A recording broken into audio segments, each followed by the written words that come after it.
अली एक आम सा 10 साल का लड़का था, मगर उसका बस्ता आम नहीं था।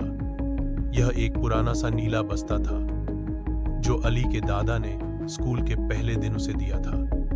दादा ने हंसते हुए कहा था, यह बस्ता तुम्हारी पढ़ाई में हमेशा मदद करेगा, बस इसे अच्छा दोस्त समझना। अली ने हंसकर सोचा, दादा की मजाकिया आदतें, लेकिन उसे क्या पता था कि दादा मजाक नहीं कर रहे। एक दिन स्कूल में अली की उर्दू का टेस्ट था।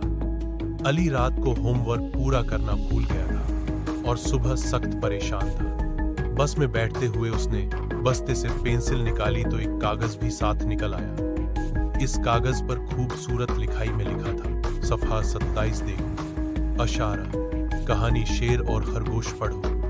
अली ने हैरान होकर सफ़ा 27 खोला। वही सबक था जो आज टेस्ट में आने वाला था। अली ने बस्ते को गौर से देखा। बस्ते के अंदर से हल्की सी सिसनाहट की आवाज आई, जैसे कोई आहिस्ता आहिस्ता बात कर रहा हो। अली ने सरगोशी में कहा, क्या यह तुम हो? बस्ते की जिप हल्की सी खुली और अंदर से एक नरम सी हंसी सुनाई दी। हाँ अली, मैं तुम्हारा जादुई बस्ता हूं और मैं तुम्हें मुश्किल वक्त में मदद देता हूं। अली की आंखें हैरत से खुल गईं। वाह, तो तुम वाकई खास हो। एक दिन स्कूल में खेल का दिन था। अली अपनी फुटबॉल टीम का कप्तान था, मगर जैसे ही मैच शुरू होने वाला था, अली को पता चला कि टीम की जर्सियां लॉकर में फंस गई हैं और चाबी कहीं गुम हो गई है। बिना जर्सियां पहने वह मैच नहीं खेल सकते थे। अली ने बेबसी से बस्ते की तरफ देखा। बस्ते ने धीरे से कहा, सामने वाली जेब देखो।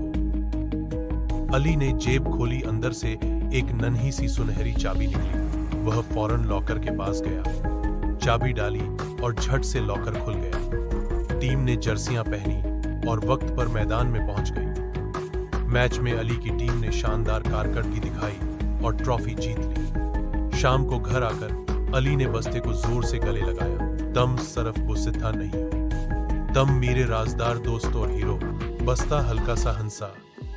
दोस्त वही जो मुश्किल में काम आए। याद रखना, असल हीरो बनने के लिए जादू नहीं, हौसला चाहिए। इस दिन के बाद अली ने तय किया कि वह अपनी मेहनत के साथ हर चैलेंज का सामना